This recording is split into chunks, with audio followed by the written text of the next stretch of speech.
Hola, ¿qué tal? Bienvenidas y bienvenidos al quinto webinar del ciclo Skills de la UOC. Estamos prácticamente llegando al ecuador de este ciclo y espero sinceramente que estéis disfrutando y que además estéis aprovechando para incorporar todo el conocimiento a vuestros perfiles personales y profesionales. A lo largo de estas semanas hemos hablado de temas como la construcción de la marca personal, la gestión efectiva del tiempo o la importancia de las personas en las organizaciones. Este es un ciclo diseñado por la UOC para ayudaros y para daros herramientas para mejorar vuestra empleabilidad, para ayudaros a encontrar ese trabajo que estáis buscando. Y hoy vamos a tratar un tema que nos parece clave: la gestión del cambio y la adaptación de nuestro perfil profesional, pues a la digitalización, a la transformación del mercado de trabajo o a la aparición de nuevas profesiones. Y lo vamos a hacer con Laura Rosillo. Laura es especialista en programas intergeneracionales, es consultora en talento Kuldis, investigadora sobre gestión de la edad y divulgadora sobre talento senior en diversas organizaciones y medios. Antes de dejaros con Laura, quiero recordaros que podéis participar a través del chat enviando vuestras preguntas, vuestros comentarios, vuestras ideas. Las iremos recogiendo, las iremos recopilando a lo largo de toda la sesión y se las trasladaremos a Laura en la parte final. Así que sin más, os dejo con ella. Laura, cuando quieras. Muchísimas gracias, Antoni. Buenas tardes, buenas noches, en fin, de allí donde estéis, bienvenidos. Y efectivamente yo creo que el tema que vamos a abordar hoy es un tema de especial relevancia justamente por o gracias o por culpa de la pandemia. Tiene que ver con cómo cada uno de nosotros, trabajemos en lo que trabajemos, tenemos que adaptarnos a la nueva realidad, tenemos que adaptarnos al nuevo mundo que viene, que está viniendo, ¿verdad? Y en ese sentido vamos a trabajar tres temas fundamentalmente: todo lo que tiene que ver con cómo está cambiando el mercado de trabajo, el mercado laboral, cómo ese cambio hace que cada uno de nosotros tengamos que adaptarnos a esos cambios que se están produciendo y qué competencias tenemos que desarrollar para estas nuevas profesiones que están apareciendo. Bien, he intentado recopilar un poco lo que se está haciendo fundamentalmente en Asia y en Europa en este sentido, pero lo que espero sobre todo también es vuestra participación y que deis vuestra opinión sobre estos cambios que estamos viviendo. Bien, empecemos. Realmente lees en la prensa cada día que la COVID va a transformar nuestra vida. Va a transformar el mundo, va a cambiar todos los hábitos y todas las normas que tenemos para trabajar. Yo no estoy tan segura de ello. Yo creo que a la que volvamos a la normalidad nos va a costar muy poco readaptarnos, volver un poco a lo que teníamos antes. Y es una oportunidad de oro en este momento que estamos en plena pandemia, empezar a trabajar para que esto no suceda, para que realmente el mundo que viene sea un mundo nuevo, sea un mundo mejor, sea un mundo, yo creo que más justo y más equilibrado. Está en nuestras manos. En fin, sabéis que lo que ha provocado la COVID, lo que ha provocado la pandemia, ha sido una aceleración de la digitalización en todo el mundo. Dicen que hemos conseguido en 3 meses lo que hubiéramos tardado 10 años en avanzar en todas las organizaciones. Utilizamos en este momento Internet absolutamente para todo. Si antes era fundamentalmente, asociábamos Internet al ocio, fundamentalmente, ahora está plenamente asociado al trabajo, plenamente asociado a la sociabilidad, a las reuniones, al contacto social, al networking, a todo lo que tiene que ver con las relaciones sociales. Y eso tiene que cambiar muchos hábitos seguramente, está cambiando muchos hábitos. De hecho, en marketing se está ahora desarrollando toda una nueva tendencia que tiene que ver justamente con este nuevo lenguaje comunicativo, por ejemplo, que ha inaugurado TikTok. Que ha inaugurado esos vídeos de 1 minuto en TikTok y que están arrasando en este momento, incrementando el número de usuarios a marchas forzadas. Otro de los fenómenos que está sucediendo y que tampoco creo que vaya a durar mucho es el tema de la desglobalización. Efectivamente, sobre todo en el momento del confinamiento, volvimos a la tienda del barrio, volvimos al producto local, volvimos a mirar alrededor nuestro y a buscar aquello que estaba cerca de nuestra casa. ¿vale? Yo no sé si esta tendencia se va a mantener o no, pero sería bueno que pudieran convivir las dos tendencias, ¿verdad? La globalización, que nos da acceso a un montón de productos a muy buen precio, y la desglobalización, que lo que hace es que podamos realmente trabajar en lo local, desde lo local. Otra de las cosas que la COVID se ha cargado totalmente, ha hecho desaparecer, es el presentismo. Está en vías de extinción. ¿Qué es el presentismo? El hecho de que hasta hace muy poco se nos pagaba por el tiempo en el que estábamos en el trabajo. Pero es que el trabajo ha dejado de ser un lugar. El trabajo ya no es un sitio al que yo voy. Actualmente el trabajo es aquello que yo rindo, aquello que yo aporto. ¿Vale? Tanto si lo hago desde la sede de la organización en la que trabajo, como si lo hago desde casa, como si lo hago desde cualquier otro lugar. Así que no se trata ahora de medir el tiempo que yo paso en una oficina, sino que ahora lo que se trata es de ver el rendimiento que yo aporto, lo que yo aporto a la empresa. Esto es un cambio fundamental. Y fijaros que esto es uno de los cambios que están sucediendo, porque las revoluciones tecnológicas que estamos viviendo realmente van a aportar muchos otros cambios que no tienen solamente que ver con el tiempo. El tema de la robotización, el tema de la automatización de procesos, el tema de la gestión de grandes datos, va a cambiar de arriba a abajo lo que es nuestro mundo laboral, lo que es nuestro mundo de trabajo. Efectivamente, también está cambiando lo que es la relación con el empleador y el tipo de trabajo que podemos desarrollar. Fijaros que cada vez están apareciendo más microtrabajadores. Si hace unos años nos decían que nuestra carrera ya no sería en una única empresa, que estaríamos a lo largo de nuestra vida en diversas empresas, ahora ya lo que está apareciendo es que tendremos que trabajar en varios trabajos a la vez.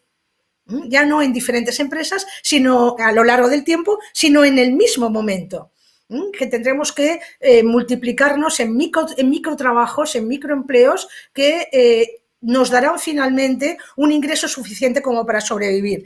Eso va a ser toda la parte baja de la pirámide, toda la parte baja de los empleados que no tienen, digamos, titulación o que están en precario absolutamente. Pero si vamos subiendo en la pirámide del tipo de trabajos que están en este momento, hay demanda en este momento, veremos que gran parte de los trabajos que hay ya no están sujetos a un contrato, están sujetos a un proyecto, están sujetos a un servicio concreto, que una vez se acaba el servicio, se acaba la relación laboral.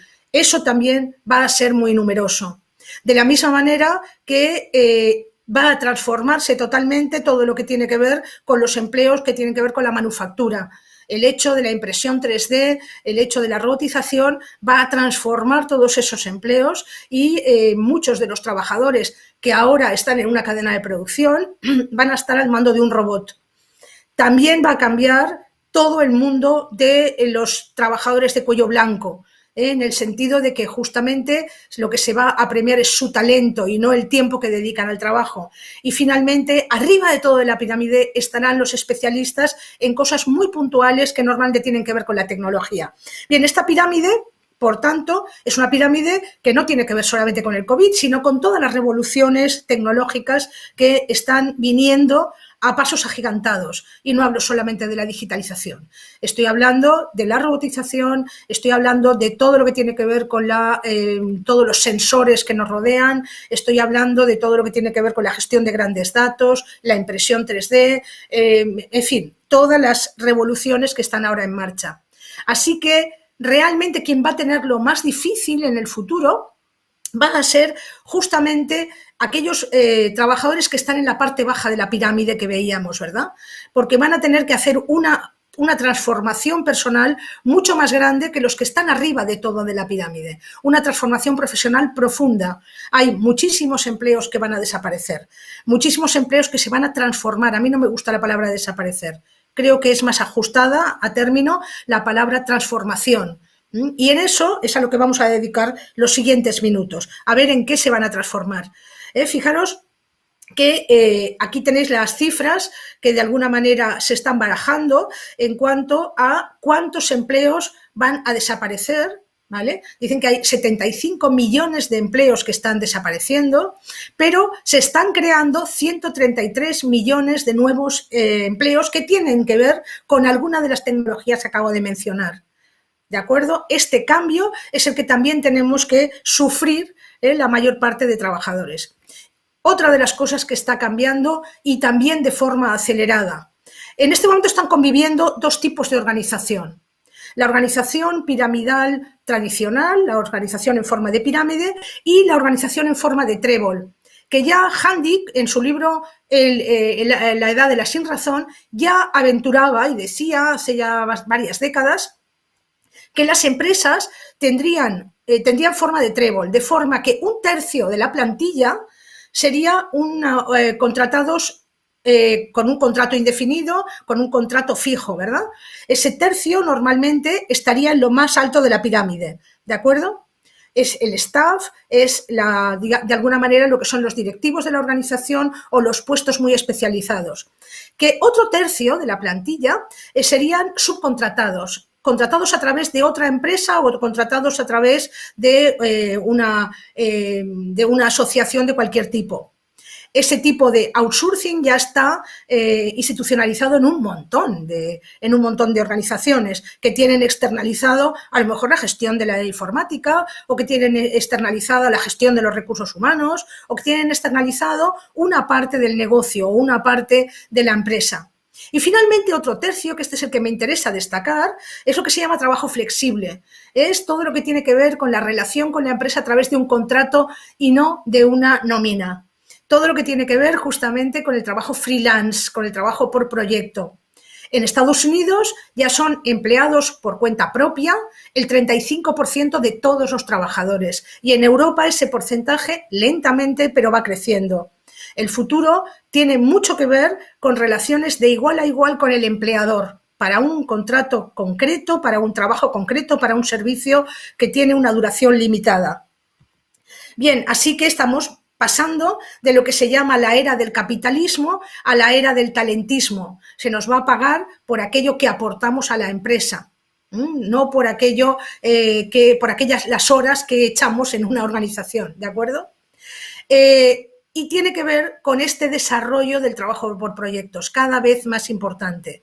Y eso supone un cambio fundamental. El ser el dueño de uno mismo es lo que hace que seguramente no trabajemos para uno, sino que trabajemos para varios, y que además ese trabajar para varios lo sea por un tiempo limitado, y que tengamos que estar continuamente reciclándonos, continuamente cambiando, digamos, mejorando nuestros skills, nuestras habilidades, porque cada proyecto tendrá unas características diferenciales que necesitarán de ese incremento de nuestras competencias.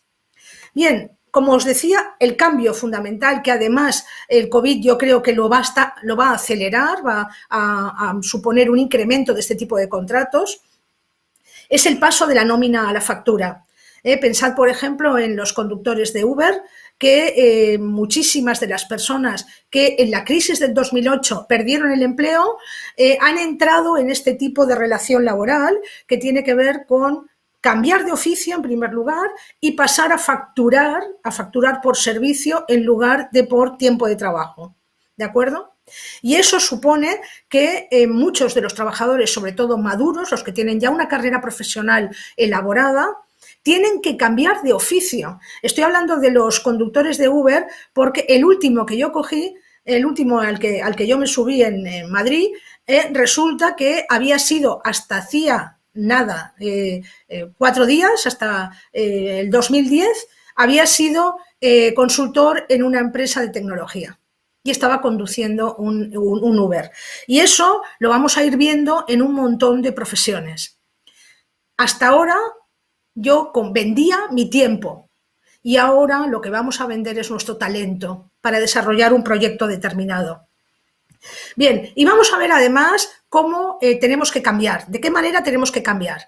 Bien, para empezar, se dice que los trabajadores, los profesionales, envejecen y que se quedan obsoletos. Yo estoy convencida de que lo que envejecen son las empresas.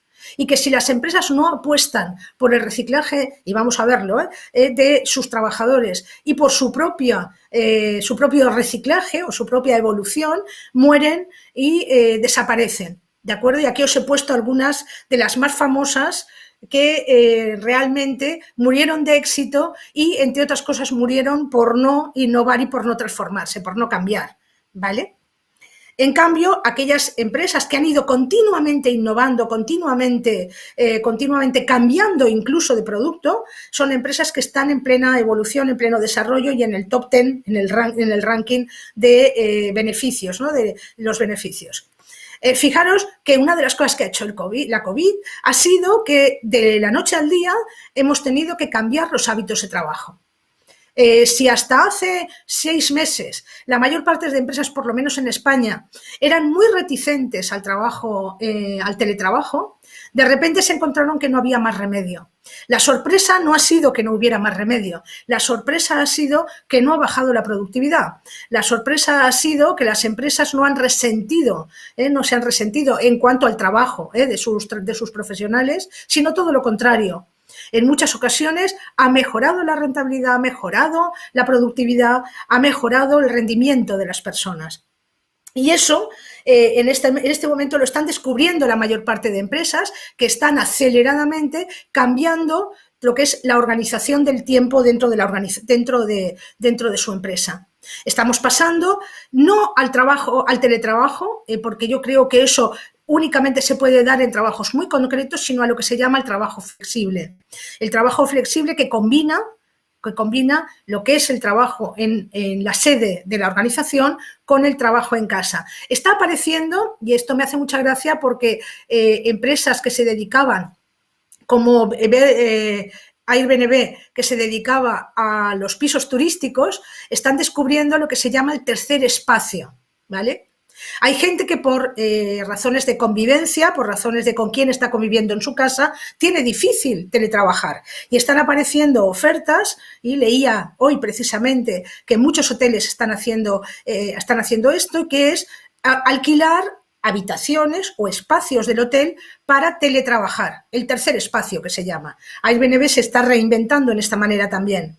Yo tengo teletrabajo en casa, tengo teletrabajo en la oficina, en el despacho o en la sede de la organización, y además tengo un tercer espacio en donde poder concentrarme, en donde poder aislarme, en donde poder trabajar en silencio en temas que requieren de mucha concentración. Así que los 3 grandes cambios tienen que ver con la flexibilidad horaria, que lo que hemos hablado hasta ahora, con la libertad geográfica, yo puedo trabajar actualmente desde cualquier sitio, y con el tema de que ha aparecido como gran tema de cara a la gestión de los recursos humanos, la conciliación. Y la conciliación no solamente tiene que ver actualmente con el cuidado de los hijos, sino que una de las cosas que también está aportando la COVID es la vuelta de los abuelos a casa. Pensad que el alargamiento de la vida que estamos viviendo, la longevidad a la que alcanzamos, estamos en España en una media de longevidad de 83,5 años, de media, pensad que lo que hacen, que en muchas ocasiones personas que tienen más de 50 años tienen a sus padres vivos, afortunadamente, y en muchos casos dependientes.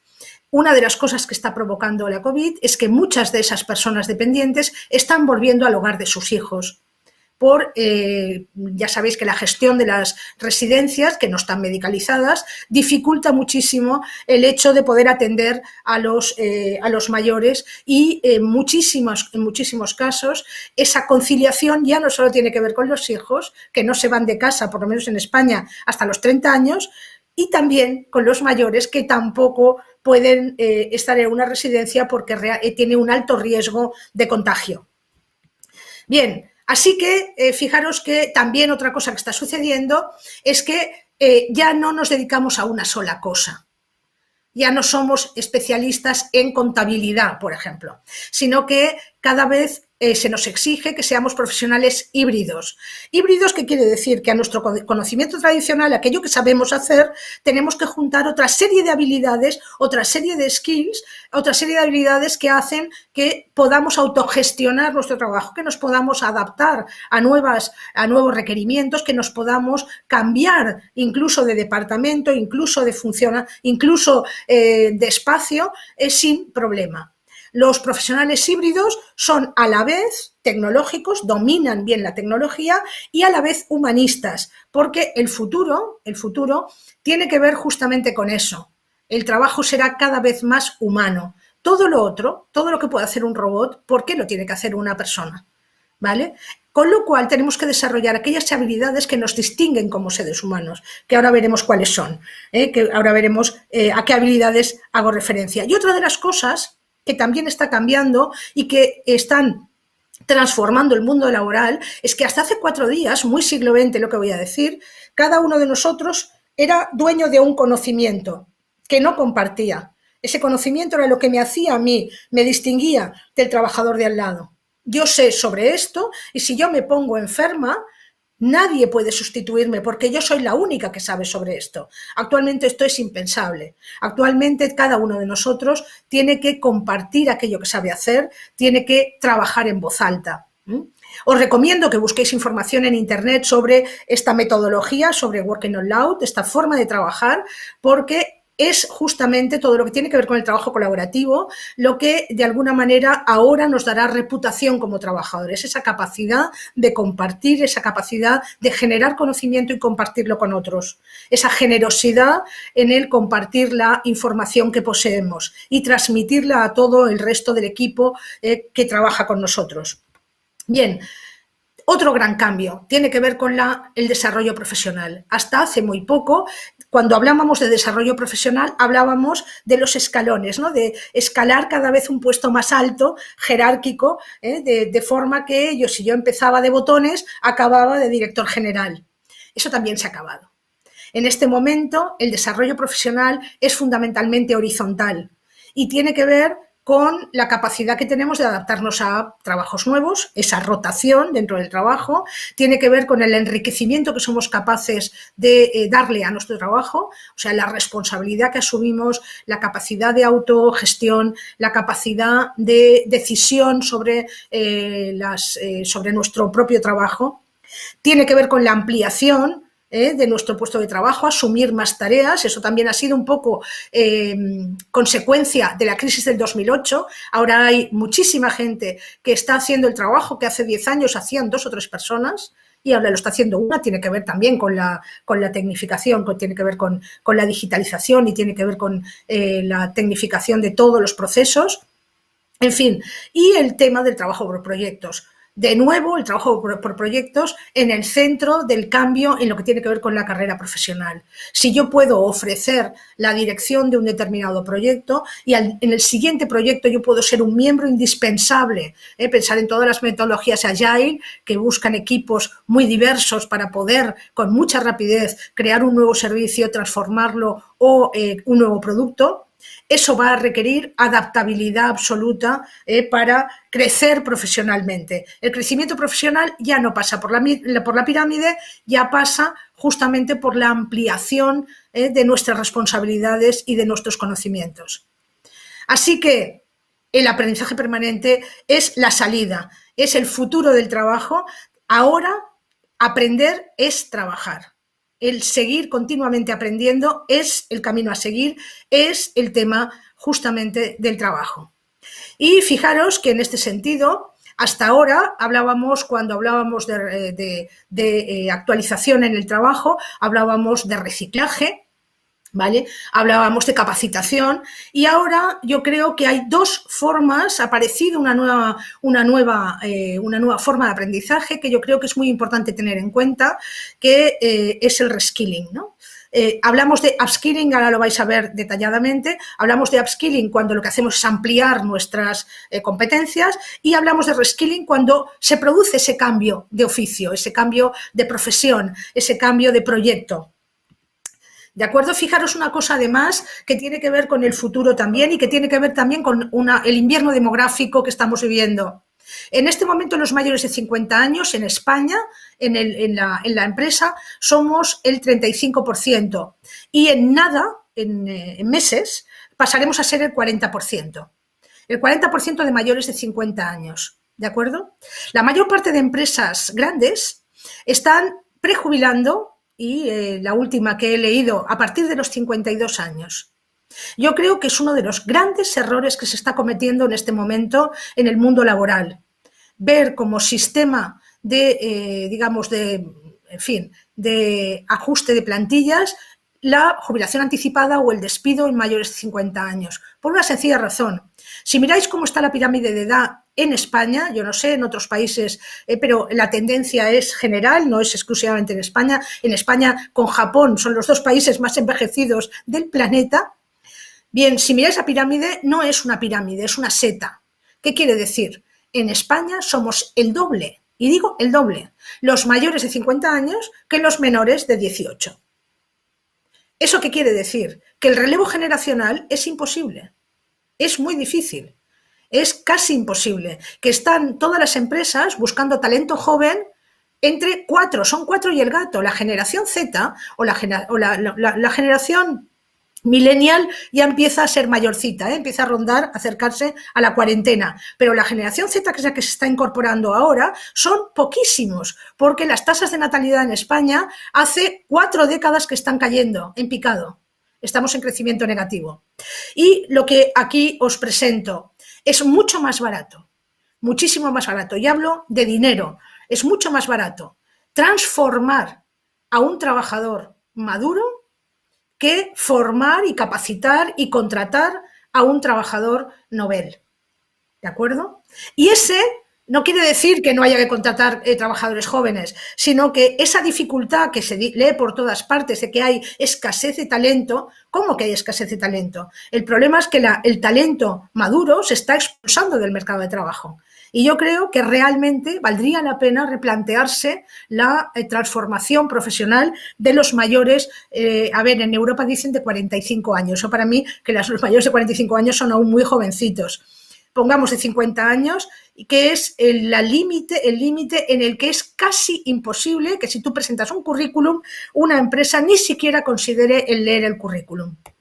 Bien, vamos a ver, por tanto, las diferencias entre upskilling y reskilling. Aquí lo tenéis muy claro. Upskilling tiene que ver con hacer crecer lo que ya sabes y reskilling tiene que ver con aprender una cosa nueva, ¿vale? Una cosa que no tiene que ver. ¿Cómo se hace este paso? Este paso es un paso progresivo. En el fondo, lo que tienes que hacer es analizar cuáles son las habilidades que ya posees, mirar cuáles son aquellas habilidades que están cercanas al trabajo que tú ya haces, que son próximas, que son adyacentes, y a partir de ahí dar el salto a ese nuevo oficio, ¿vale? Ese sería un poco el proceso, luego lo veremos detalladamente. ¿Para qué tipo de trabajo? Estos son los trabajos que en este momento tienen una mayor demanda. Todos tienen que ver con la tecnología o con el uso de la tecnología, porque muchos de los trabajos siguen siendo los de siempre, pero a través de tecnología. Con lo cual, gran parte de ese reskilling o de ese upskilling tiene que ver con la transformación digital, como decíamos en la presentación. Bien, y en este sentido quiero ver el modelo, os quiero explicar el modelo que propone el Foro Económico Mundial. ¿Vale? El Foro Económico Mundial en el 2017 lanzó todo un proyecto que pretendía para el año 2020, que claro, no sabía lo que iba a pasar en el 2020, en el año 17, quería capacitar, mejorar, transformar a 10 millones de trabajadores en todo el mundo, ¿vale? Y de alguna manera lo han conseguido con 6,4 millones de trabajadores que han pasado por ese centro virtual de transformación, de capacitación en nuevas profesiones que ha abierto, que tiene el Foro Económico Mundial. Bien, aquí tenéis el modelo que utiliza el Foro Económico Mundial. Os he puesto los enlaces a estos modelos en la parte baja, como veis, de la presentación, pero lo que se hace es lo que acabáis de ver. En primer lugar, se analiza un puesto de trabajo, se analiza cuáles son aquellas competencias, aquellas habilidades que están cerca, que hacen crecer lo que ya sé, upskilling, ¿vale? Y a partir de ahí se da el salto se prepara a la gente en esa nueva profesión que tiene demanda. ¿Vale? Aquí lo tenéis con profesional administrativo y aquí lo tenéis con lo que son los cajeros de supermercado, con los puestos de venta directa de atención al público, los dependientes de una tienda, etcétera, etcétera. ¿Vale? Fijaros que lo que se hace es analizar qué habilidades están cercanas. Ahora hablaremos de competencias adyacentes. Bien, este es el modelo de Singapur, que me quiero detener un poquito porque es súper interesante. Para empezar, cuando empezó la crisis más grande, en Singapur lo que hicieron fue abrir unos bonos, unas compensaciones, unos créditos, dinero contante y sonante que solo se podía aplicar justamente en aprendizaje, en formación, en transformación profesional. Lo tienen dividido por edades, por tramos de edad, pero fijaros que es una cantidad de dinero que tienes que justificar que lo estás empleando o bien en un curso de reciclaje, o bien en un curso en un MOOC, o bien en cualquier cosa que garantice que estás preparándote para una nueva profesión, ¿vale? Estos créditos se alargan hasta el 2025. Hasta el 2025. Los de menores de 25 años no caducan nunca. No caducan nunca. Y supone un ingreso anual de una cantidad fija. Pero es lo que me interesa sobre todo que veáis, cómo en Singapur han hecho este reskilling, esta transformación profesional en muchísimas empresas. Son empresas normalmente punteras, son empresas tecnológicas a mayor parte, pero son empresas que no son nuevas, no son startups, son empresas grandes. Bien, en primer lugar han cogido las descripciones de los lugares, de los puestos de trabajo, las descripciones tradicionales, aquello que se pone en las ofertas de trabajo, características del puesto, habilidades requeridas, requisitos, etcétera, etcétera, ¿vale? Y lo han comparado con lo que hacen de verdad los trabajadores. Una de las cosas sorprendentes es que a partir de la crisis del 2008, lo que consta en una relación de un puesto de trabajo y lo que hace un trabajador de verdad no tienen nada que ver. La transformación ya se ha dado de forma natural en muchas organizaciones y si se contrató a alguien para hacer trabajo de secretaria de dirección, ese puesto ya no existe. Lo que está haciendo esa persona que se le contrató para eso tiene que ver con otra cosa. Tiene que ver con otras funciones que han ido apareciendo porque se han ido extinguiendo, pues por ejemplo, el llevar a la agenda del jefe. A la agenda del jefe se la lleva el propio jefe, ¿vale?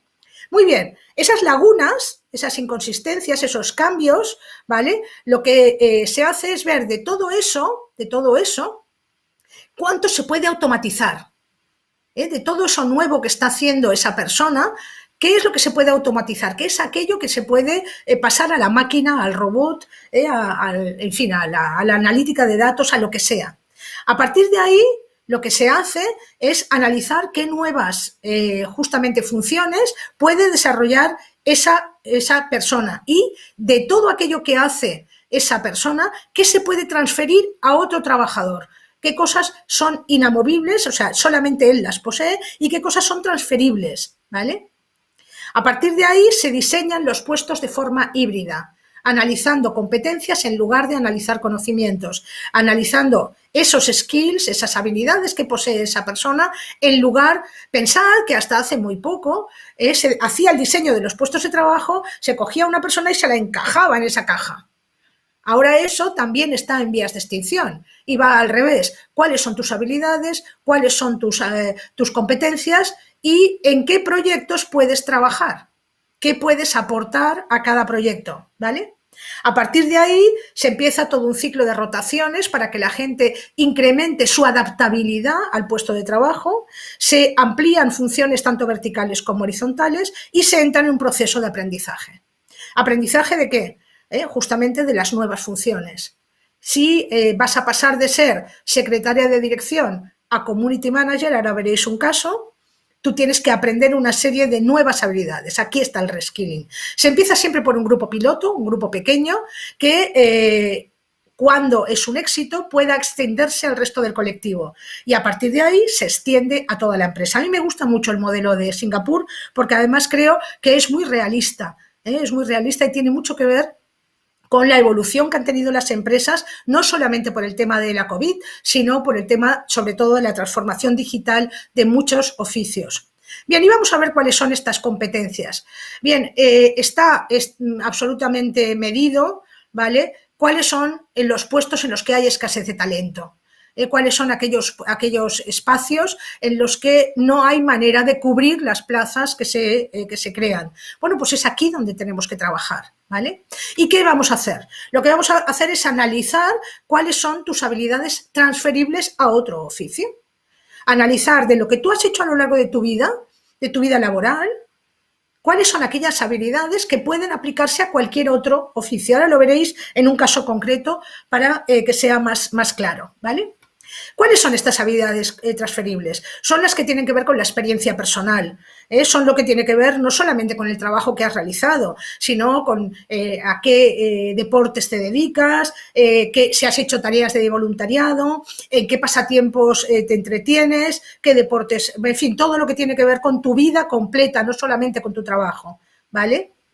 Todo aquello que desarrolla una habilidad que se puede aplicar a un trabajo.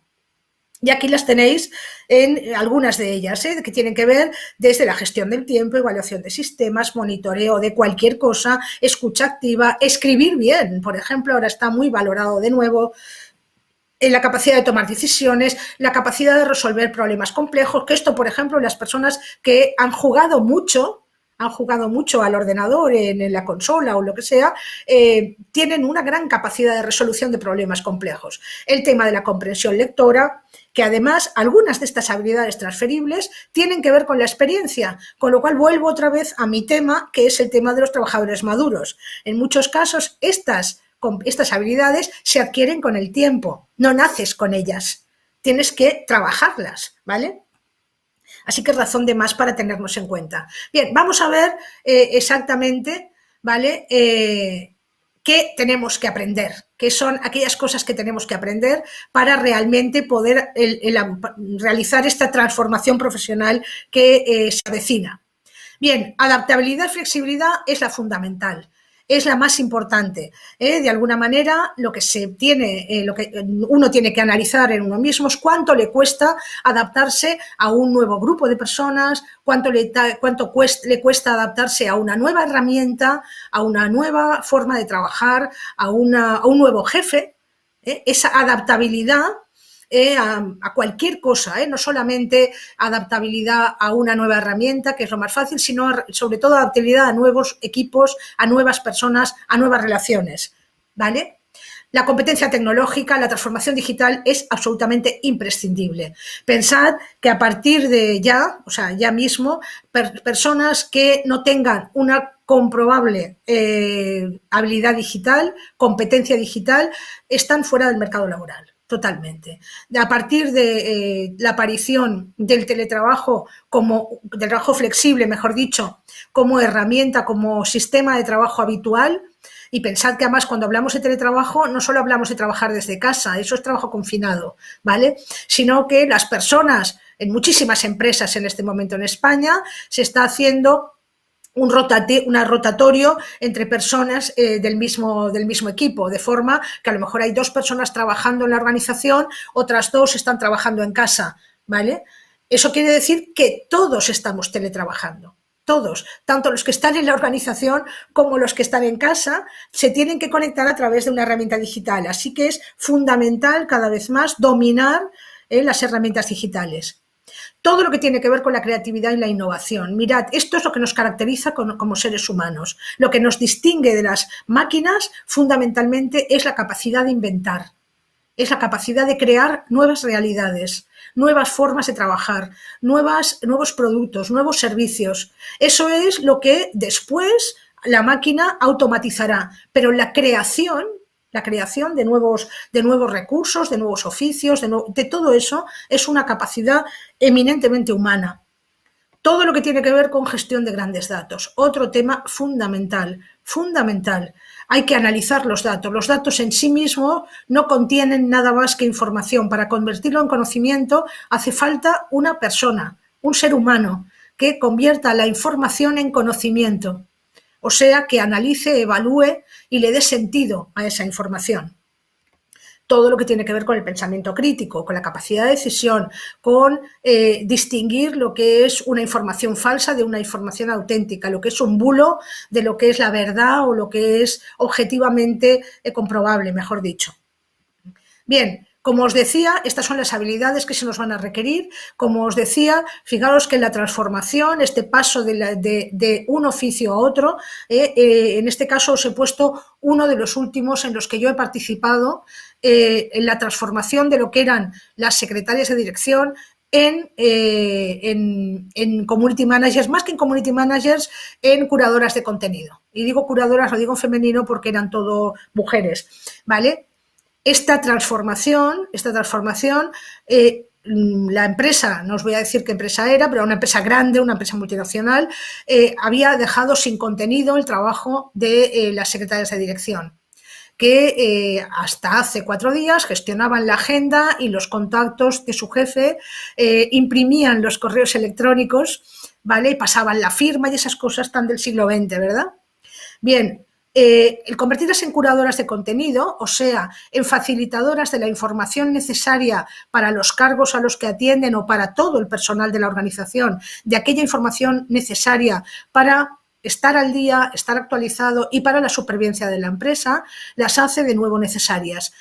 Y yo creo que es un ejemplo muy claro de reskilling profesional. Tened en cuenta además que en tiempos de COVID, la mayor parte de negocios que están emergiendo tienen que ver con todo lo que se llama economía de bajo contacto, con todo lo que tiene que ver con comunicarnos, relacionarnos a distancia, todo lo que tiene que ver con utilizar las herramientas digitales para comunicar, para hablar, ¿de acuerdo? Muy bien, y han ido apareciendo perfiles nuevos, en el caso, este es el caso de Barcelona, que tuvieron que aparecer auxiliares de playa para medir la gente que entraba, la capacidad de la playa y para controlar que la gente fuera con mascarilla, sin mascarilla, dentro, fuera, en fin. Todo lo que tiene que ver con controlar la temperatura de la gente, la desinfección. Yo el otro día estuve, después de 7 meses en mi primera sesión presencial en el BIZ Barcelona, casi me emociona, no me podía creer, con público, de verdad, vivos, allá adelante, bueno, increíble. Y había más controladores de técnicos de desinfección, personas con los geles y controlaban de alguna manera la desinfección de todos los espacios, casi que asistentes. Había más auxiliares de desinfección que asistentes. Espectacular. Todo lo que tiene que ver con la prevención de riesgos, la nueva prevención de riesgos, la ley nueva que hoy entra en vigor hoy, la ley de trabajo a distancia que se ha aprobado por Real Decreto en España, entra hoy en vigor y una de las cosas que exige es la evaluación de riesgos en el hogar por parte de la empresa. Es un lugar de trabajo, y se tiene que hacer esta evaluación de riesgos, lo que va a exigir un incremento de los técnicos de evaluación de riesgos, de prevención de riesgos laborales muy grande, o los formadores online. Yo hace, ya digo, 7 meses que solo hago formación a través de herramientas digitales. Bien, otro de los trabajos que se está incrementando, y me gusta mucho esta imagen, es todo lo que son los riders, las personas que llevan a casa todo tipo de objetos, todo tipo de productos, todo tipo de servicios. Bien, os voy a poner un caso de reskilling que me gusta especialmente en plena pandemia, en pleno confinamiento, perdón, que es el de SAS, las líneas aéreas suecas. Las líneas aéreas suecas tuvieron que despedir en el peor momento del confinamiento a 1.000 auxiliares de vuelo. 1.000 personal de cabina en vuelo, ¿vale? 1.000. Y automáticamente en el momento del despido se les ofreció lo siguiente, en convenio con la Universidad de Estocolmo y con una consultora de recursos humanos, se les ofreció la posibilidad de un curso intensivo, muy intensivo, de 2 días y medio de auxiliar de enfermería, ¿vale?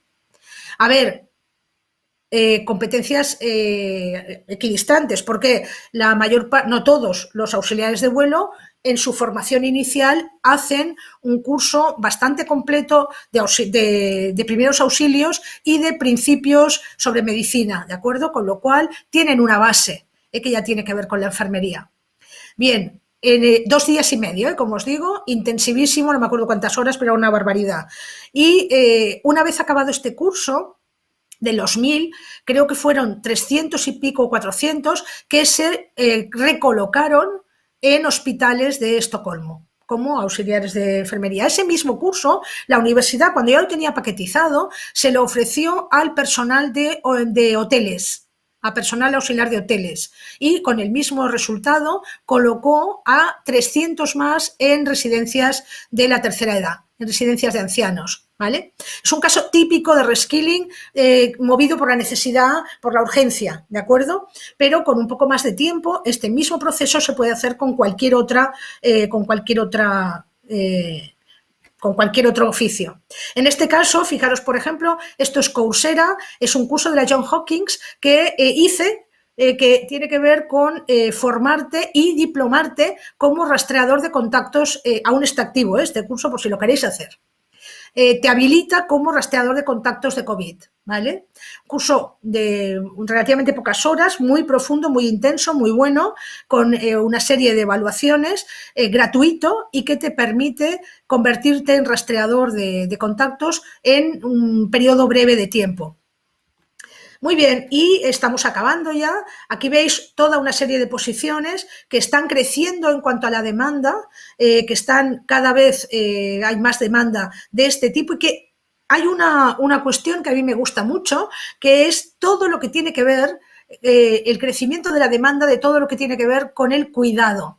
Claro, el problema es que hasta hace muy poco, y actualmente también, estas profesiones estaban muy mal retribuidas. Yo creo que eso cambiará, tiene que cambiar. De hecho, hoy en España ha empezado una huelga de 4 días del personal de asistencia primaria, los médicos de asistencia primaria.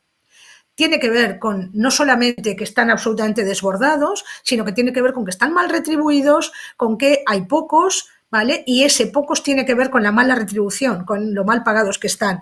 Creo que son áreas que van a cambiar en breve y que van a transformarse.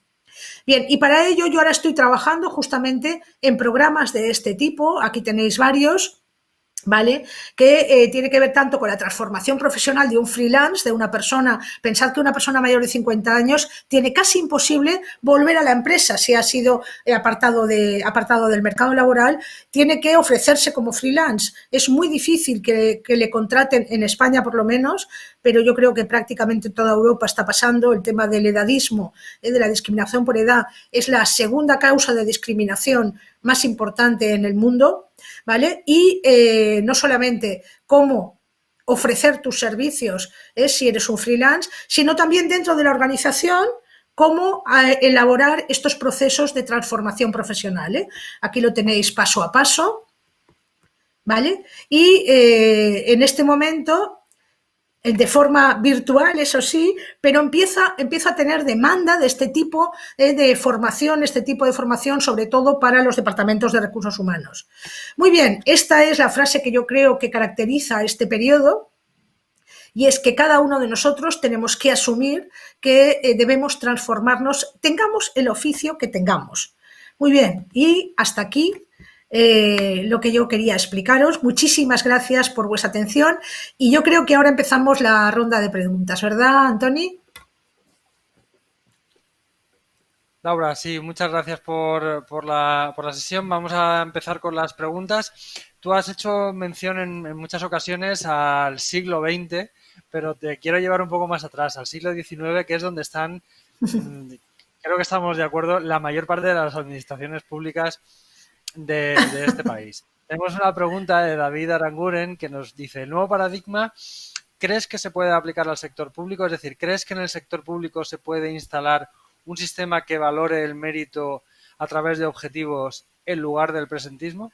¿Crees que todas estas transformaciones llegarán en algún momento al sector público? Va a ser lento, pero, a ver, yo tengo una esperanza. Yo fui durante pues casi 15 años funcionaria. Creo que soy la única persona del mundo que dejó de ser funcionaria voluntariamente, que me fui a la privada. Pero durante muchos años fui funcionaria con mucha suerte además, porque estuve en proyectos preciosos, la verdad, muy bonitos, en un momento en que se iniciaba una administración. Yo soy funcionaria en excedencia de la Generalitat de Cataluña, ¿vale? Bien, creo realmente que es muy complicado en la administración hacer un cambio organizativo, ¿vale? El tema del mérito y todo eso, los puntitos, todo eso, ¿vale? Sin embargo, pensad que en España el 50% de todos los funcionarios que tenemos, los 3 millones de funcionarios que tenemos en España, se jubilan en los próximos 5 años. El 50%. Yo estoy segura que muchos de ellos no los va a reponer de alguna manera el gobierno, ¿no? el Estado. Pero así y todo, incluso los que se queden, los que no se jubilen, cumplen años también. Entonces, es urgente un proyecto en la administración pública de reskilling, de transformación profesional de los funcionarios públicos, que yo creo que será la clave, la llave para avanzar en la transformación. Si esperamos leyes, si esperamos reforma de la función pública, yo viví una reforma de la función pública que duró, venga, años y años, con anteproyectos y tal y que cual. Nos dará el siglo XXII, ¿vale? Directamente. Pero si cada una de las unidades de la organización, de la administración, empieza un proceso de reskilling, empieza un proceso de transformación, invierte la administración pública en la formación, en el aprendizaje de los funcionarios, yo creo que cambiará de forma natural. ¿Vale? Eso vale para también grandes empresas, porque hay empresas, y yo he trabajado en una muy grande, ¿vale? Empresas que son tan mamuts, digamos, como la administración pública, tan difíciles de mover como la administración pública. En el caso de la administración pública, y un poco conectando con algo que decías antes, en el caso de la administración pública, las dinámicas internas son uno de los grandes frenos, ¿no? de ese proceso de transformación. Y esas dinámicas internas tienen que ver mucho con las personas que forman las organizaciones. Tú antes decías que no son las personas las que envejecen, sino que son las organizaciones, las empresas, las que envejecen, ¿correcto? Sí. ¿Qué pasa cuando en una organización envejece la organización al ritmo que lo hacen las personas? ¿Cómo podemos salvar esa organización? Mira, yo tengo 64 años, ¿vale? He cambiado de profesión varias veces a lo largo de mi vida. Yo empecé siendo profesora de español, ¿vale? De lengua española. Y he cambiado varias veces en mi vida y a partir de ahora me toca volver a cambiar, ¿vale? Entre otras cosas, yo quiero aprender a conducir drones. Me apetece mucho, ¿vale? ¿Qué quiero decir? Que lo que no podemos hacer de ninguna manera es generalizar. Una de las cosas que caracteriza el envejecimiento de las personas es que cuanto mayores somos, más diferentes somos entre nosotros. Tenemos historias diferentes. Efectivamente, una generación joven, un grupo de personas muy jóvenes, tiene muchas cosas que le igualan. Eso es lo que se llama una generación.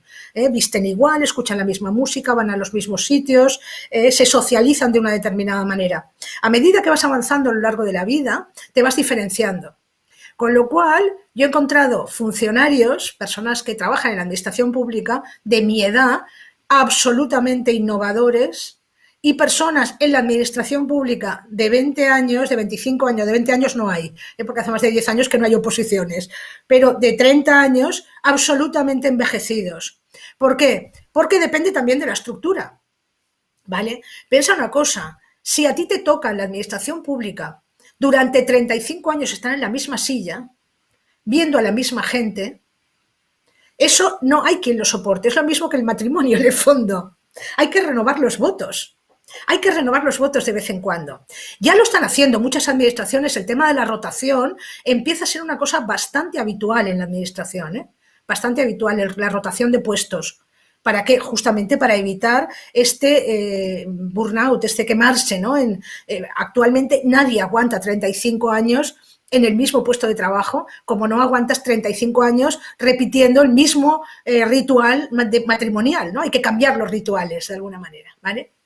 Pues lo mismo en la administración, o sea, no es un problema. A mí cuando me dicen que, es que los funcionarios cuentan los días para jubilarse, ¿vale? Digo, eso es culpa de la organización, seguramente, no del funcionario. Que realmente es muy poco estimulante lo que está haciendo esa persona, ¿vale? Muy poco Y estimulante. continuando, No sé si contesto, ¿eh? sí, bueno, creo que sí. Continuando con el tema, con este ámbito del talento senior, Noemí Borrás nos dice, ¿consideras que el trabajador está en desventaja frente a la empresa o a las organizaciones de unos años a esta parte? Es decir, existen situaciones de precariedad laboral, existen prejubilaciones a los 52 años y estamos diciendo que una persona a los 52 años, en la mayor parte de casos, está en lo mejor de su carrera profesional, que puede aportar todo el conocimiento, toda la experiencia, toda la capacidad de innovación que tiene acumulada a lo largo de la vida. Sin embargo, las empresas no ven el talento senior y siguen prejubilando a los 52 años. ¿Qué podemos hacer? ¿Cómo se puede hacer ese toque de atención a las empresas? En eso estoy, en eso estoy. Es un poco clamar el desierto, ¿eh? Yo creo que es un mal momento ahora, muy mal momento, lo digo en serio, ¿eh? Y lo digo porque me dedico a ello, ¿eh? Y es clamar en el desierto. A ver, actualmente el tema del edadismo yo creo que es una de las lacras más importantes que tenemos en la empresa española. Eso ha tenido mucha culpa, y lo digo con la boca pequeña porque yo he trabajado en un banco además, tiene mucha culpa la banca. Y las grandes multinacionales, pienso en Telefónica o pienso, yo qué sé, Naturgy o cosas, empresas muy grandes, que miran muy a corto plazo.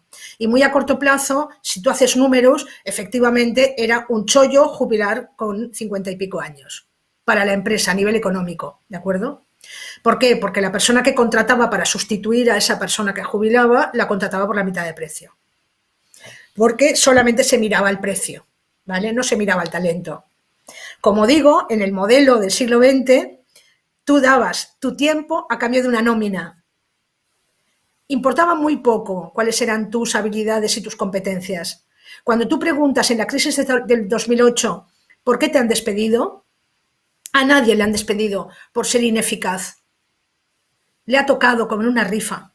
Y tiene mucho que ver con la edad, ¿vale? ¿Qué pasa?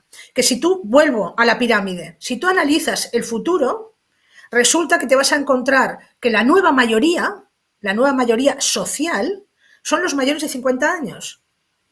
Ya te digo, basta mirar cómo está hoy la pirámide de edad en España. Y resulta que, además, los que tienen ahora 45 tienen la mala costumbre de cumplir años cada año. Con lo cual también van a llegar a los 50 en 4 años, ¿vale? ¿Qué quiero decir con eso? Somos la nueva mayoría y eso caerá por su peso, caerá por su peso. Yo ya te digo, yo llevo muchos años luchando en el desierto para reivindicar el talento senior y todo lo que podemos aportar a una organización. Desde luego, yo sé que ahora, a la edad que yo tengo, me tengo que ofrecer como freelance. No puedo pretender, ni quiero, porque además yo ya no quiero amo, yo ya no quiero un amo solo. Me tengo que ofrecer como freelance y trabajar en diferentes organizaciones, ¿vale?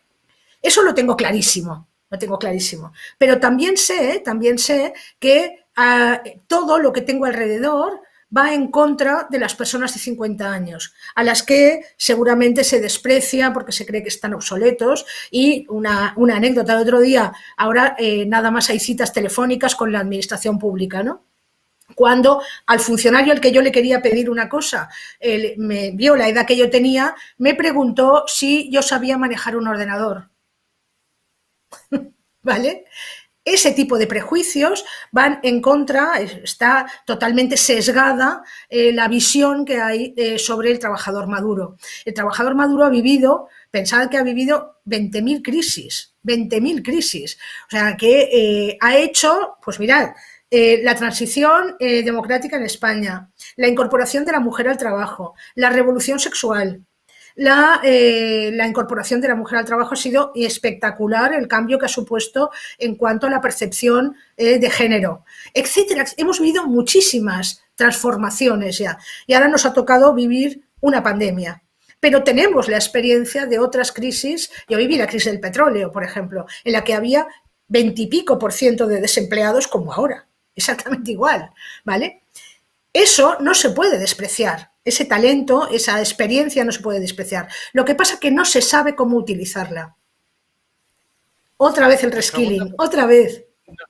nos preguntan, por ejemplo, en ese sentido, si existen espacios, webs, foros para profesionales maduros o con una gran experiencia profesional con ofertas laborales, iniciativas, emprendimiento, proyectos. ¿Existen espacios específicos donde todo ese talento se pueda agrupar y reconocer? Están apareciendo, efectivamente. Sobre todo, a ver, estoy hablando, a ver, el problema siempre está en los escalones más bajos de la pirámide laboral, ¿eh? Cuanto más subes, menos problema. O sea, a ver, una persona que ofrece sus servicios como que ha sido director general de una compañía o que ha sido ingeniero en una empresa y tal y cual, tiene menos problemas que a lo mejor un albañil, ¿vale?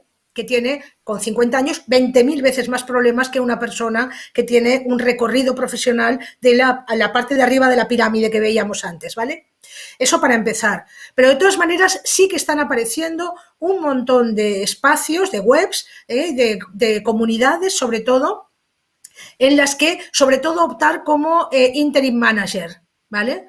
El interim management es algo que se está poniendo de moda justamente para estos profesionales senior, ya digo, de la parte alta de la pirámide, ¿no? En el fondo es un apagafuegos, es un comemarrones de alguna manera. O sea, las empresas cuando tienen una crisis importante, por ejemplo, cuando se fusionan con otra, necesitan una persona externa que gestione esa crisis. Una vez acabado la crisis, ese contrato se extingue, ¿no? Eso es interim management. Eso empieza a haber incluso webs especializadas en eso.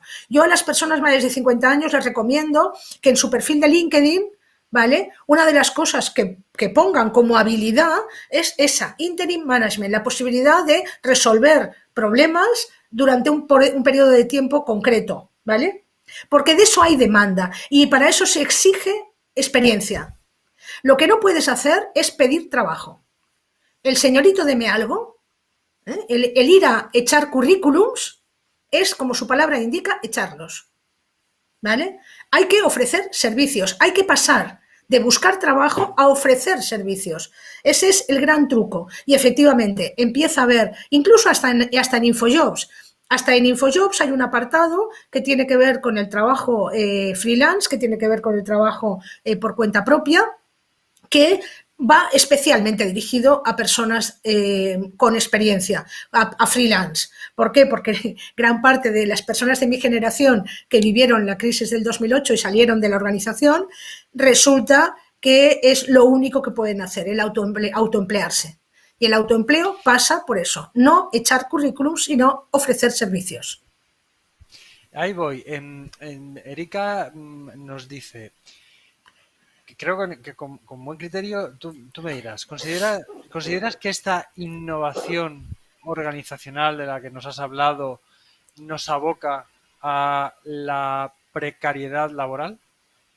¿Solo a la Eso está precariedad laboral? cantado, ¿eh? ¿Cuál es Sí. tu posición? Eso está cantado, eso es un problemón que yo no le veo solución a corto plazo. A lo mejor a largo plazo, cuando tengamos una auténtica revolución y transformación, aún es posible que suceda. Pero actualmente vamos a pasar bastantes años, yo creo, o bastantes épocas de precariedad, que tendremos que trabajar por proyectos y, por lo tanto, en muchas empresas y ofreciendo los servicios en diferentes empresas. De hecho, una de las cosas que a mí me hacen gracia de la generación Z es que es su manera natural de vivir. O sea, yo trabajo mucho en el norte de España y me explicaban en una empresa que contratar a personas menores de 30 años tiene un peligro. Y es que no entienden dos cosas. Primero, ¿cómo se llama esto? La rigidez de los horarios laborales, ¿vale?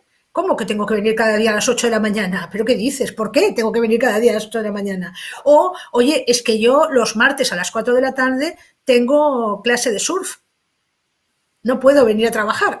Eso es incomprensible para una persona de mi edad, se está dando. Y otra es que no aguantan más de 2 años en el mismo empleo, porque lo que necesitan son experiencias nuevas, con lo cual, pasado todo el tiempo de aprendizaje, que dicen eso, que el aprendizaje de la cultura de una organización y de la forma de trabajo son 2 años más o menos.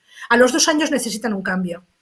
Dentro de la empresa, este modelo que os enseñaba ya lo prevé. Prevé la rotación, prevé la adaptación a un espacio nuevo, a una nueva habilidad o a una nueva función.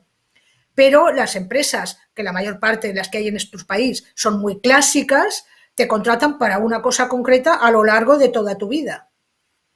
¿Vale? Y eso va en contra de lo que es un millennial y de lo que es la generación Z, ¿no? Así que yo creo que el tema de la precariedad tiene que ver con lo mal retribuida que están según qué posiciones, eso tiene que cambiar. Y otra cosa que yo también he comprobado, yo he tardado una serie de años en llegar a la misma retribución que cuando estaba empleada, a los mismos ingresos que cuando estaba empleada. Pero ahora tengo dos ventajas. En primer lugar, que no tengo un solo jefe, sino que tengo muchos clientes.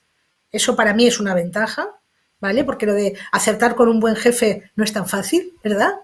Y en segundo lugar, que el hecho de trabajar cada día en una empresa diferente, mi aprendizaje es una pasada. O sea, yo cada vez que empiezo un proyecto tengo que poner digamos, mi estado de alerta en cuanto a todo el aprendizaje que tengo que hacer para dar servicio.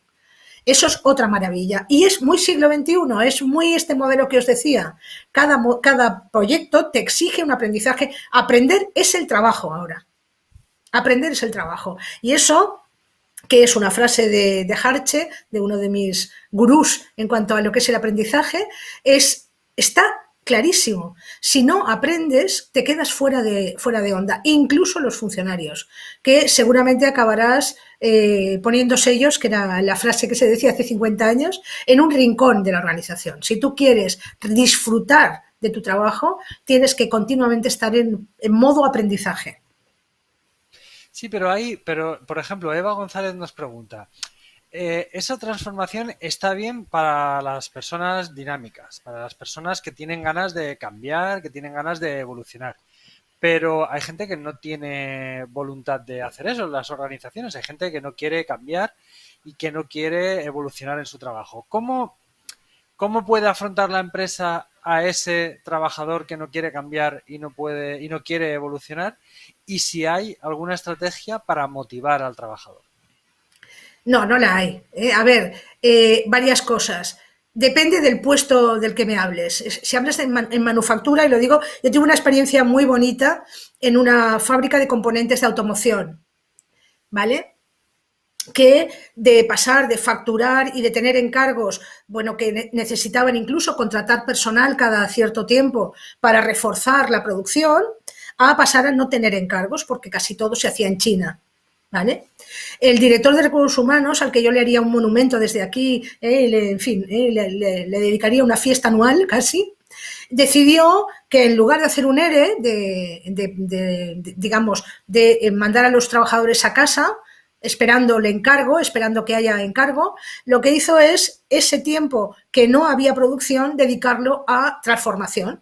Dedicarlo a que aprendieran robotización, que aprendieran todo lo que tiene que ver con el control de una tableta, porque ahora mucha de la manufactura, de lo que son las líneas de producción, los tiempos y los métodos se controlan desde una tablet, ¿vale? El trabajador lo que hace es meter datos en una tableta, ¿vale?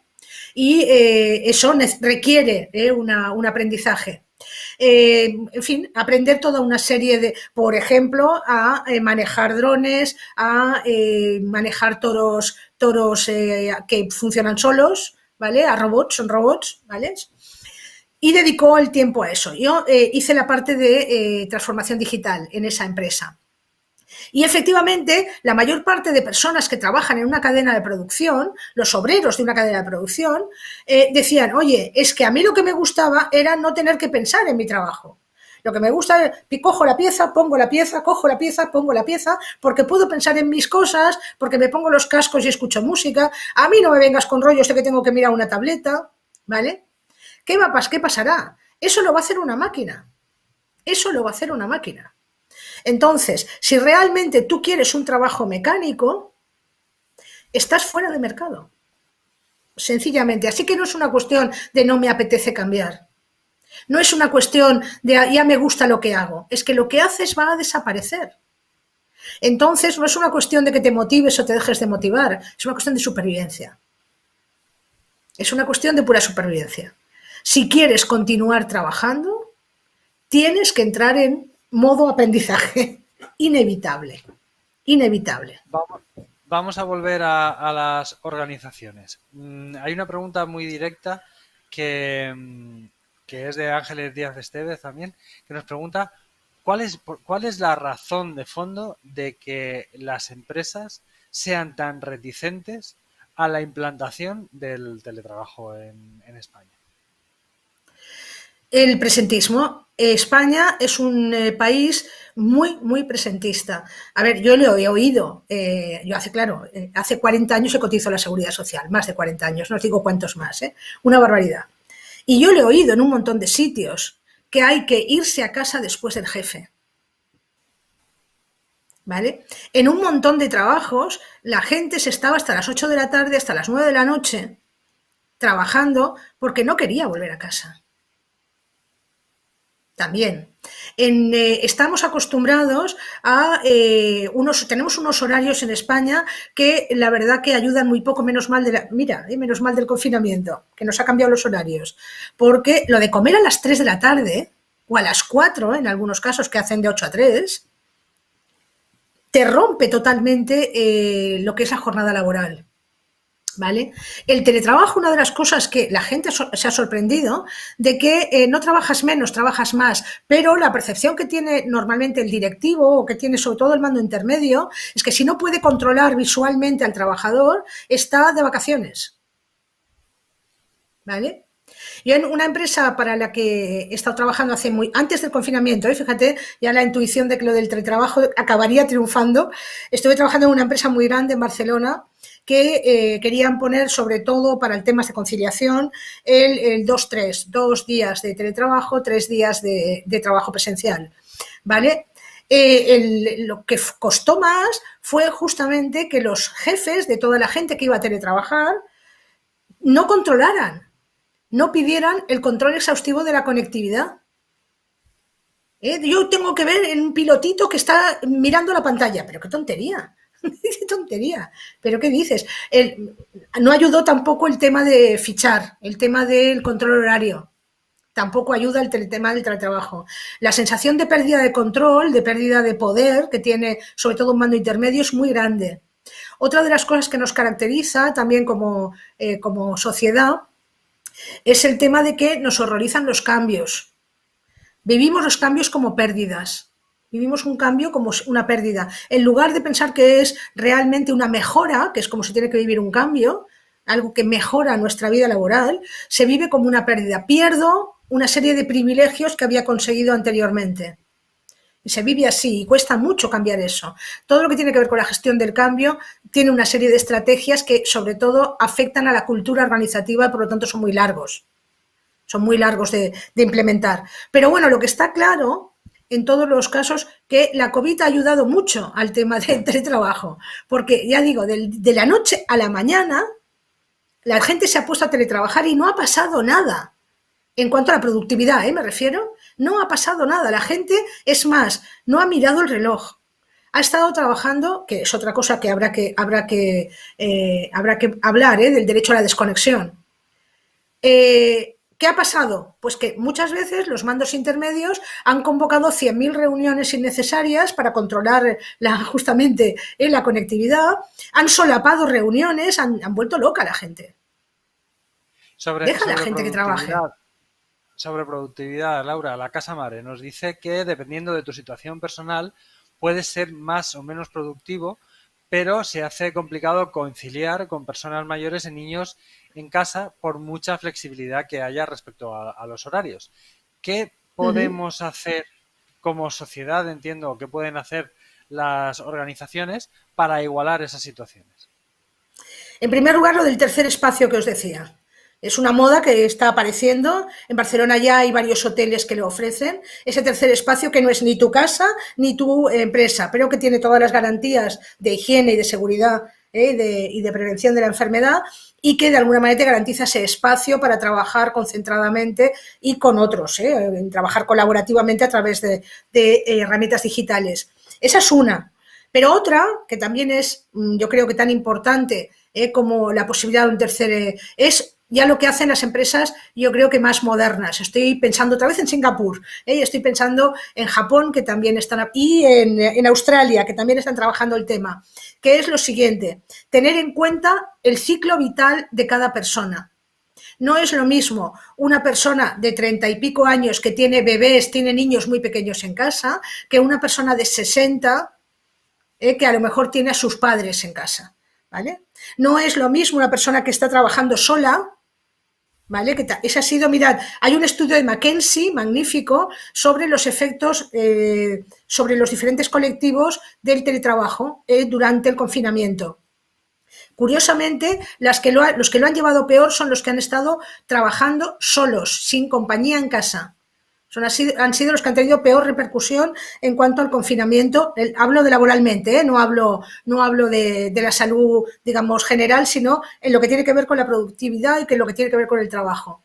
En segundo lugar, las que lo han llevado peor son las madres con hijos pequeños, porque inevitablemente han tenido más carga que los hombres con hijos pequeños, ¿vale? Pero curiosamente, quien lo ha llevado peor han sido las personas que han pasado el confinamiento en soledad. Eso es muy duro. Muy duro. Es mucho mejor pelearte con tu pareja que pelearte con las paredes. ¿Vale? Así que las empresas modernas, punteras, ya digo, en Singapur o en Japón o en Canadá también hay alguna, lo que hacen es adecuar el horario de trabajo, el calendario de trabajo, a tu ciclo vital. ¿En qué momento vital estás? ¿Estás en un momento en que necesitas hacer un máster? No es la misma productividad que una persona que ya ha hecho los másteres, ha hecho todo y que está en pleno rendimiento, que tiene 40 y pico años a lo mejor, ¿vale? No es lo mismo una persona que empieza a trabajar y que necesita, por lo tanto, grandes espacios de aprendizaje y necesita mucha presencialidad en la organización, que una persona que puede teletrabajar mucho más porque ya se sabe de memoria lo que son los procesos organizativos. En cambio, una persona recién incorporada, en contra de lo que opinan la mayor parte de los empleadores, necesita mucha más presencialidad. Para absorber la cultura de la empresa, el teletrabajo es muy contraproducente, ¿vale? No te aíslas y de alguna manera te cuesta mucho más entender cuáles son los tabús, las cosas que puedes decir, que no puedes decir, aquellas cosas que se pueden hacer y no se pueden hacer en una organización, solamente se aprenden de forma conversacional en presencia, ¿vale? Eso hay empresas que lo tienen en cuenta. ¿En qué ciclo vital estás? Eso sería más humano, además. Más humano. Considerar que todos somos iguales, que tenemos que ser iguales a los 60 años que a los 20.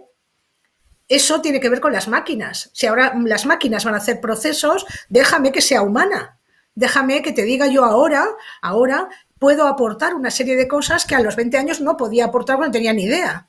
A los 20 años se puede aportar una serie de cosas que no podría aportar a los 60. Funcionar así, organizar una empresa así, lo puede hacer una startup. Difícilmente, es mucho más complicado una multinacional y aún más difícil una empresa grande española, menos mal que son pocas. Nos pregunta Eva González sobre algunos de los ejemplos que has puesto a lo largo de la sesión, si no podrían ser considerados como ejemplos de intrusismo profesional tal como entendemos hoy en día las profesiones. Claro, tiene que ver con la titulitis. Eso está también desapareciendo. Hay un montón de empresas que ya no te piden qué título tienes, sino que te piden que demuestres cuáles son tus competencias y tus habilidades. A ver, en los últimos procesos de selección en los que yo he participado, son procesos de selección-formación.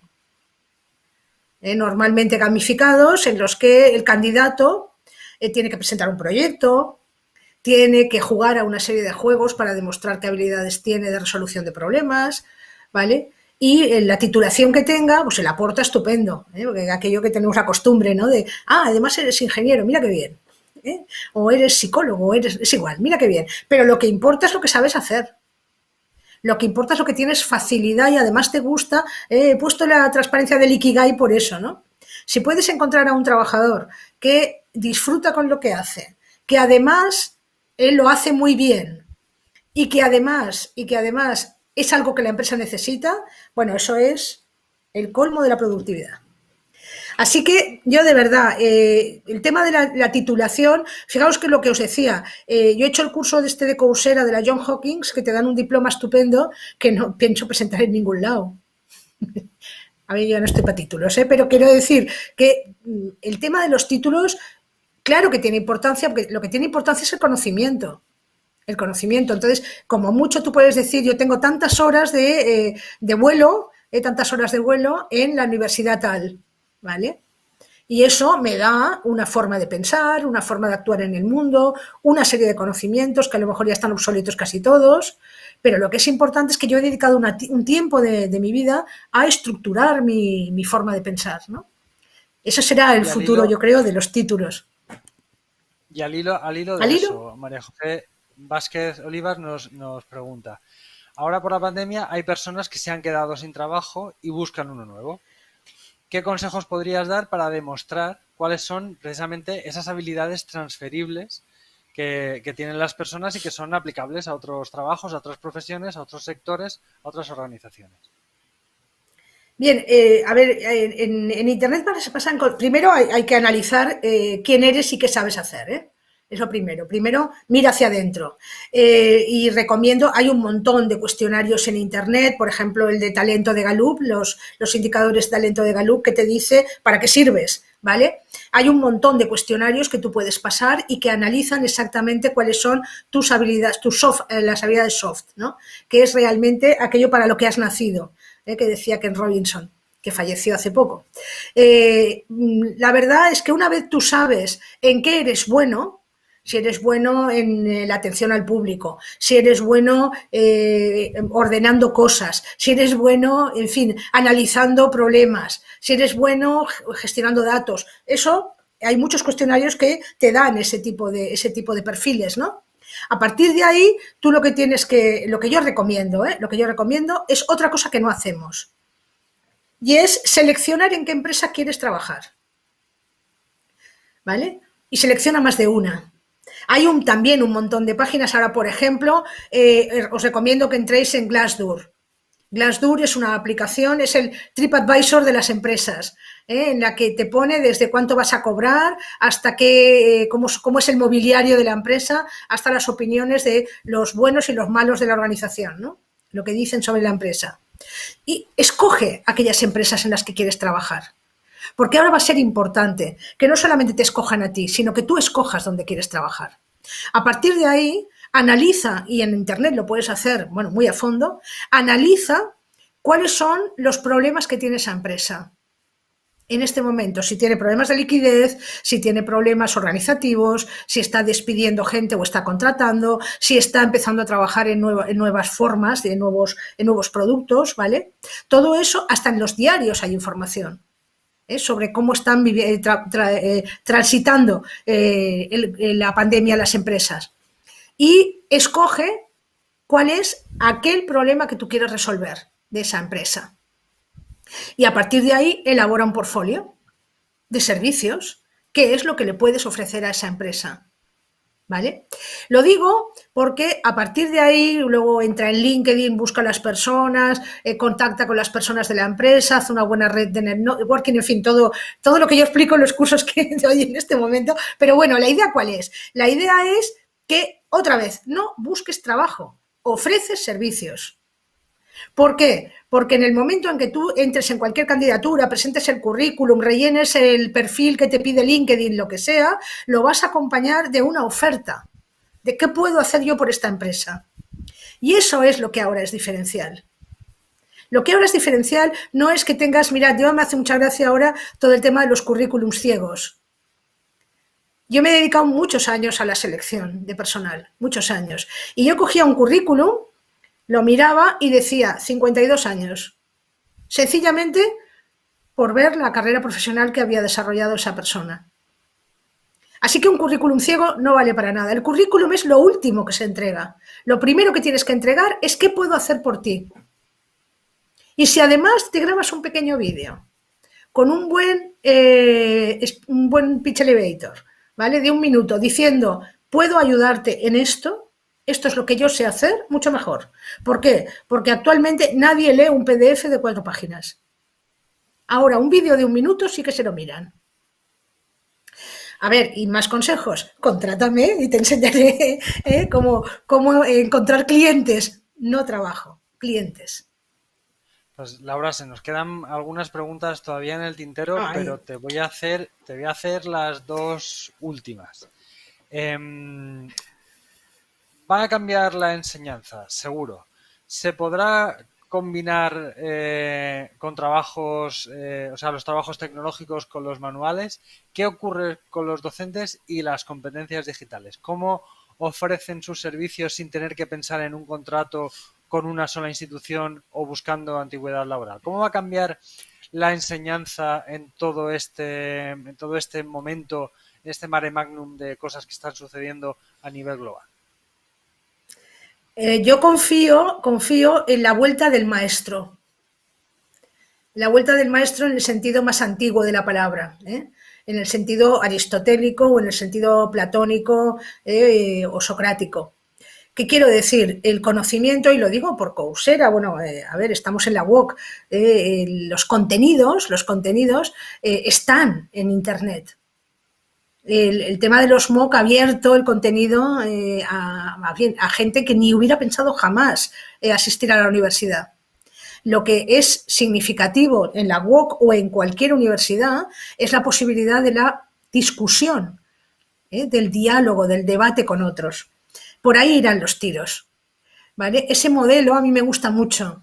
El modelo en que el profesor ya no es el que detenta el conocimiento, sino el que facilita la conversación. Tenemos que volver a conversar, nos hemos olvidado de conversar. WhatsApp son monólogos. WhatsApp lo que contiene son monólogos. Yo lo que me gusta, lo que de alguna manera es la conversación. Y eso será, yo creo, los espacios de justamente de e-learning. El e-learning yo creo que ha evolucionado mucho en España, afortunadamente, de los primeros cursos que yo hice en la UOC a lo que hay ahora, ¿verdad? Cómo ha cambiado. Pero realmente lo que está, yo creo que lo que es más rico del e-learning, el futuro de la enseñanza, tiene que ver con eso, con la posibilidad de conversar con otros, de contrastar. A ver, lo tenemos mal, porque el modelo, por ejemplo, que tenemos en los medios de comunicación son personas chillando monólogos. No existe diálogo socrático, no existe el escuchar al que no es como yo, no existe la posibilidad de creer que aquel compañero mío de clase puede aportarme conocimiento. Es muy difícil eso. En cambio, lo digo porque sí que yo veo en las generaciones más jóvenes que son mucho más propensas a compartir que en generaciones más adultas, ¿no? Les cuesta menos. Yo estuve en un curso en la Universidad de Barcelona hace 2 veranos de gamificación de los procesos formativos que me hizo mucha gracia porque yo me llevaba 40 años con el siguiente alumno que había en el aula, ¿vale? Y era precioso porque el profesor sugería una serie de webs, hacía que entráramos en esas webs, pero los alumnos proponían webs. Oye, entra en esta, oye, entra en la otra. Oye, es que me encantó, es que fue una gozada. Estaba rodeada de 40 profesores. Entonces, el tema yo creo que pasa por convertir a todos los alumnos en maestros.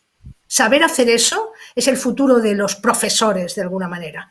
Y lo que decías en cuanto a para quién trabajaremos, otra vez, de la misma manera que yo hoy doy una clase aquí, mañana la doy en otra universidad, además tal cual, mañana trabajo para la Universidad de Barcelona, ¿vale? Y eso es natural, quiero decir. ¿Por qué? Porque a mí no me llaman porque yo sepa más que otro, me llaman porque sé conducir un grupo. ¿Vale? Y hacer emerger el conocimiento. Y como mucho, lo que yo aporto es la curación de contenidos, eso sí. Tengo tiempo para estar al día en cuanto a la actualización de contenidos. Y eso sí que puedo compartirlo con los alumnos. Más o menos, ¿eh? A ver, el futuro de la enseñanza, a ver, la bola de cristal no la tengo, ¿eh? No No tengo la la bola de tienes. cristal porque es de los temas de aquello que dices, bueno, es un poco la idea de por dónde van los tiros, pero vete a saber en qué acaba todo esto, ¿eh? Pues sí. Pues nada, pues muchísimas gracias Laura por una noche tan interesante. Muchas gracias. Gracias a vosotros, de verdad que ha sido un placer y espero que volvamos a vernos, ¿eh? Aunque sea Seguro, digitalmente solo. seguro que sí. Venga, buenas noches. Buenas Venga. noches. Y muchas gracias también a quienes nos habéis seguido a través del canal de YouTube de la UOC. Gracias por vuestra participación, por vuestras preguntas, por vuestra atención. Y si queréis, el día 27 de octubre, dentro de 2 martes, nos volvemos a ver en el canal de YouTube de la UOC, en este ciclo Skills, en una sesión con Alicia Pomares, en la que hablaremos de cuáles son las habilidades digitales que necesitamos para la búsqueda de empleo. Si queréis, os podéis inscribir en el enlace que tenéis en el espacio de chat. Recordad que todas las sesiones son gratuitas, que están siendo grabadas y que las tenéis disponibles tanto en el portal de la UOC como en el canal de YouTube. De nuevo, muchas gracias por vuestra participación y buenas noches. Nos vemos en un par de semanas.